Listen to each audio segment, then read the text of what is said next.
Peggy 18.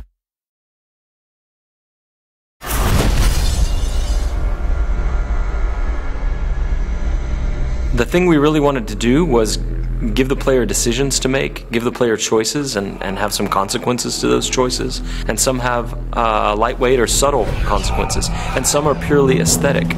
Choice matter because in the media video game, you can make choices where the movies doesn't allow you to make choices. So having the consequences to what you do and seeing how the simulation deals with your choices, it feels like the player has full ownership of his experience.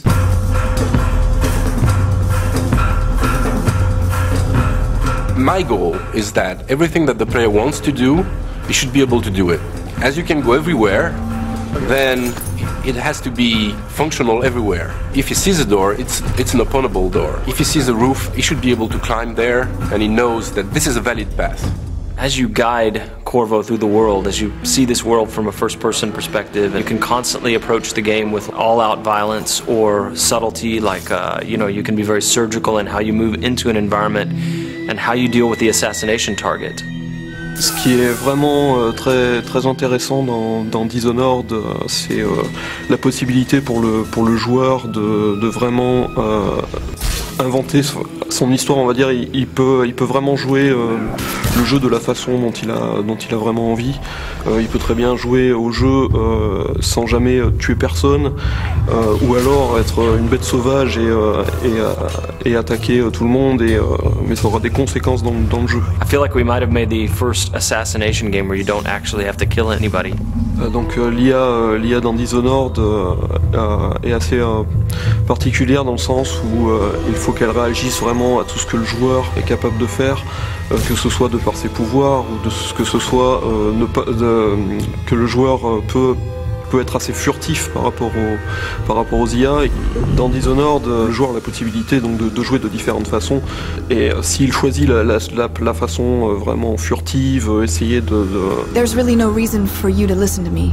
If you ever need steady work, you come see me. Il peut écouter ce que l'IA va dire. Il peut écouter les conversations, il peut obtenir il peut avoir quelques indices en fait sur ce qui se passe, sur comment arriver à résoudre sa mission. Oui, donc le joueur va pouvoir utiliser des combinaisons de pouvoirs assez variées.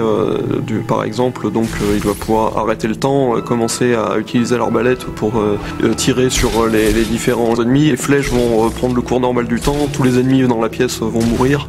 Il peut utiliser ça de façon... il peut utiliser des combinaisons complètement incroyables, et je pense que on va être assez étonné de ce que les joueurs vont être capables de faire.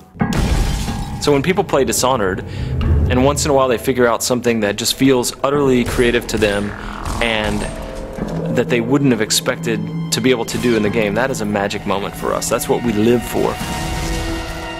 I watched a guy the other day do something I'd never seen in Dishonored before.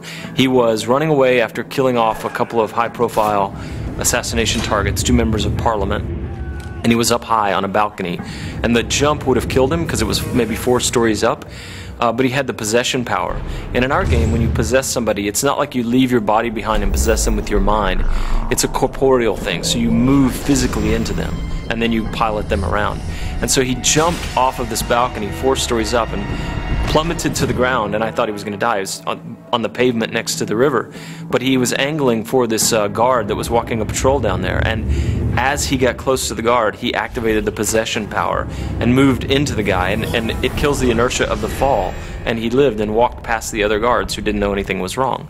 And that is a moment you can't have in another game.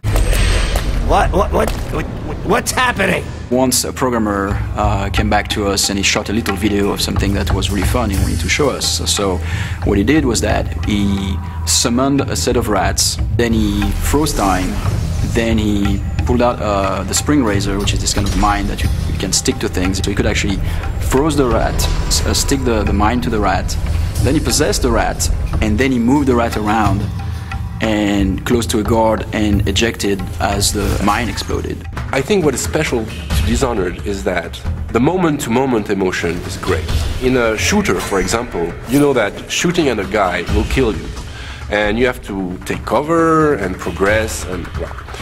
But in Dishonored, you can combine things in a way that even the result can be unpredictable. For us, the thing that is a thrill is whenever we are surprised by the game. We see that for the first time, like a character responding to something, all those powers will chain together, and still the simulation works.